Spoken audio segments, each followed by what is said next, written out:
Alright, so here I'm going to try to run 2 mags in the rifle just straight down at the big old gong. I'm going to try to run 2 mags with the pistol, doing reloads on both without hopefully shooting my foot. Alright.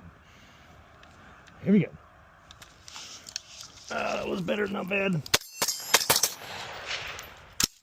Oh, that fucking pad lever's got to go. That has got to go. In theory, I like it, but it's becoming more of a hassle than anything else. Jesus, floppy.